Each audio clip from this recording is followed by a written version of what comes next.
Assalamualaikum warahmatullahi wabarakatuh. Selamat pagi, siang, sore, malam. Yang kami hormati Bapak Maskulin Muhammad Mukharobin SEMSI selaku dosen pengampu mata kuliah pengauditan, serta kepada teman-teman kami yang berbahagia. Perkenalkan, kami dari kelompok 3 dengan anggota yang pertama ada Amanda Syifa Suciyanti dengan NPM 18, lalu ada Rifka Nadifa Zahra dengan NPM 26, ada Faizal Willy Pratama dengan NPM 31, dan saya sendiri, Mila Nafisa Afro dengan NPM 32. Di kesempatan kali ini kami akan mempresentasikan hasil analisis kami, yaitu studi kasus mengenai manipulasi utang Lehman Brothers dan kegagalan pengawasan KAP Ernst Young pada tahun 2008.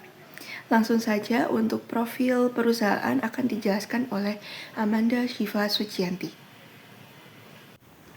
Oke, sebelumnya halo teman-teman semuanya. Perkenalkan, saya Amanda. Di sini saya akan menjelaskan mengenai profil dari kasus ini.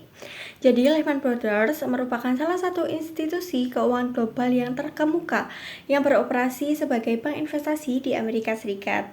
Nah, sebelum mengajukan permohonan kebangkrutan pada tahun 2008, perusahaan ini dikenal sebagai pemain utama di pasar keuangan dunia dan memiliki jaringan bisnis yang sangat-sangat luas.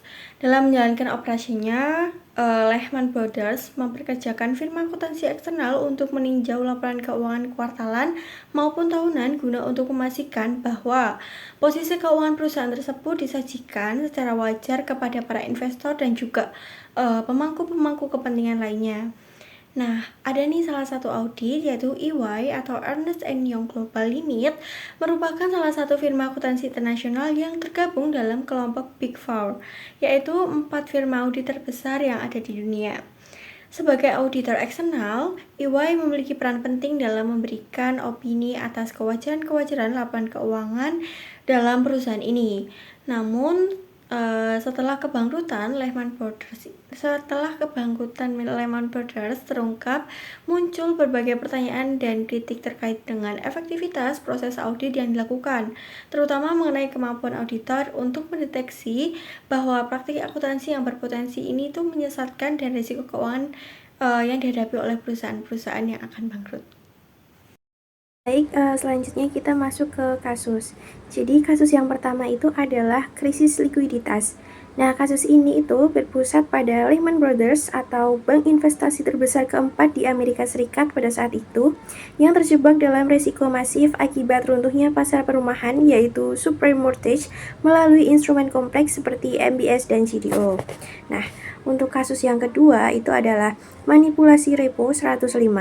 Ini itu untuk menyembunyikan krisis likuiditas, mempertahankan kepercayaan investor, dan menjaga peringkat utang.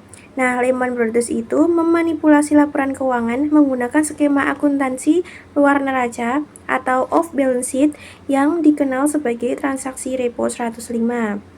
Nah, untuk kasus yang ketiga itu adalah modus operandi. Jadi, memanfaatkan celah aturan SFAS 140, Lehman ini merekayasa transaksi penjualan jangka pendek seolah-olah sebagai penjualan aset mutlak. Sesaat sebelum penutupan kuartal, mereka itu memindahkan aset-aset bermasalah ke luar neraca untuk menyembunyikan utangnya hingga senilai 50 miliar dolar. Nah, beberapa hari setelah laporan terbit, aset tersebut dibeli kembali menggunakan dana tunai. Untuk kasus yang selanjutnya itu adalah kegagalan auditor Ernst Young. Jadi, Ernst Young ini bertindak sebagai auditor eksternal resmi sejak 2001 hingga 2008 dengan total bayaran itu mencapai 150 juta dolar. Nah, Ernst Young ini terbukti mengetahui skema repo 105, namun seolah-olah menuntut pengungkapan yang jujur. Mereka itu secara konsisten menerbitkan opini tanpa kualifikasi. Nah, untuk kasus yang selanjutnya itu adalah pengabaian whistleblower.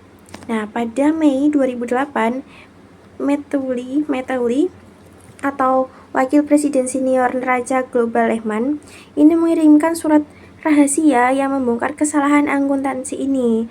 Namun, pelaporan keuangan kuartal 2 2008 tetap dirilis tanpa penyesuaian.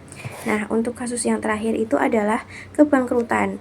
Pada September 2008, rekayasa tersebut itu runtuh dan Lehman Brothers ini resmi mengajukan permohonan kebangkrutan terbesar di dalam sejarah keuangan dunia. Baik, selanjutnya saya akan menjelaskan tentang penyebab dari adanya kasus ini. Adanya kasus manipulasi yang dilakukan Lehman Brothers yaitu yang pertama, Lehman Brothers memanfaatkan aturan akuntansi yang ambigu saat itu, yaitu SFAS 140. Mereka sengaja melakukan trik ini di Inggris karena hukum di sana lebih longgar untuk urusan seperti ini. Nah, poin pertama tadi yaitu memanfaatkan celah hukum.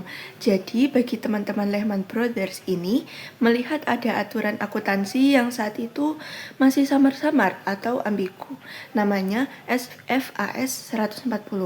Pintarnya, mereka supaya trik kotornya tidak tercium oleh pemerintah Amerika, mereka sengaja memindahkan transaksi manipulasi ini ke Inggris. Kenapa Inggris? Karena hukum di sana saat itu jauh lebih longgar dan santai untuk urusan transaksi seperti ini.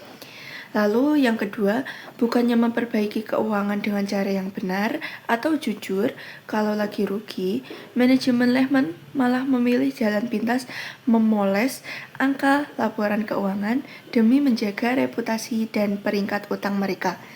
Nah, poin kedua ini, ketika bisnis perumahan di Amerika mulai hancur, Lehman Brothers sebenarnya rugi besar, tapi karena mereka punya nama besar dan gengsi, mereka takut kalau investor kabur dan peringkat utang mereka turun.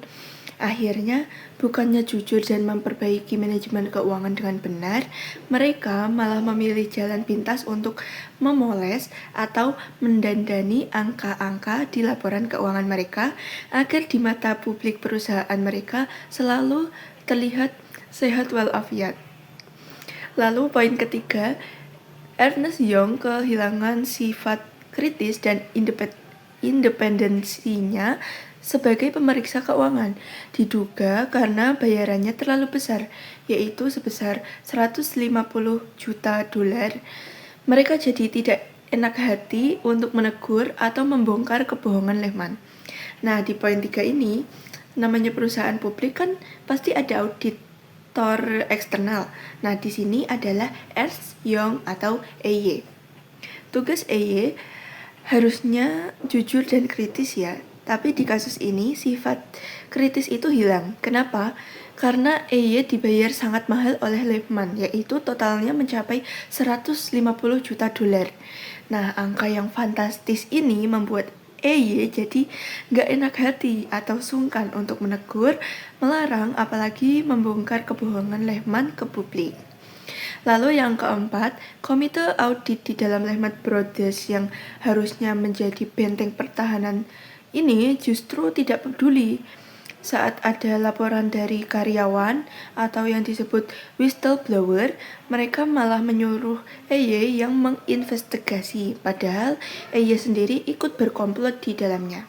Nah, poin keempat ini, pengawas internal yang istilahnya cuek.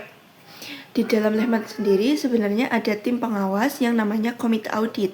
Mereka ini yaitu benteng pertahanan terakhir.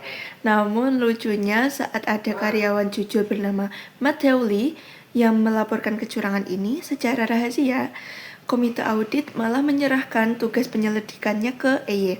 Padahal EY sendiri yang ikut berkomplot di dalamnya. Alhasil, laporan dari karyawan jujur tadi dicuekin begitu saja, dan momentum untuk menyelamatkan perusahaan pun hilang. Jadi kesimpulannya teman-teman, hancurnya Lehman Brothers ini bukan cuma karena nasib atau pasar yang lagi turun, tapi karena kombinasi lengkap antara perusahaan yang sengaja berbohong demi gengsi, diperparah oleh pengawas luar yang namanya EY dan pengawas dalam komite audit yang kompak tutup mata demi mengamankan bisnis mereka. Oke, selanjutnya saya akan menjelaskan pada bagian solusi. Yang pertama, gunakan aturan sesuai fakta asli atau principle based. Aturan akuntansi harus diubah, tidak peduli seberapa kreatif perusahaan membuat trik hukum, jika pada kenyataannya adalah utang, maka pada laporan keuangan harus dituliskan sebagai utang, bukan penjualan. Lalu yang kedua, wajib ganti auditor secara berkala. Nah, pemerintah harus membuat peraturan bahwa perusahaan-perusahaan besar itu wajib mengganti firma auditnya maksimal 5 tahun sekali. Nah, hal ini dilakukan supaya auditor dan manajemen perusahaan tidak terlalu akrab dan tidak saling ketergantungan. Lalu yang ketiga, lindungi karyawan yang jujur. Perusahaan harus memiliki jalur yang rahasia dan aman bagi karyawan yang ingin melaporkan sebuah kecurangan. Seperti jika saat laporan masuk, itu boleh diperiksa hanya dengan pihak dari luar yang benar-benar netral. Lalu yang terakhir, transparansi mengenai transaksi rahasia. Perusahaan harus dipaksa untuk jujur dan detail dalam menulis semua transaksi aneh atau transaksi luar neraca di laporan keuangan mereka, terutama transaksi yang dilakukan mepet dengan tanggal pelaporan. Baik, itu tadi pemaparan dari kelompok kami. Kurang dan lebihnya mohon maaf. Wassalamualaikum warahmatullahi wabarakatuh.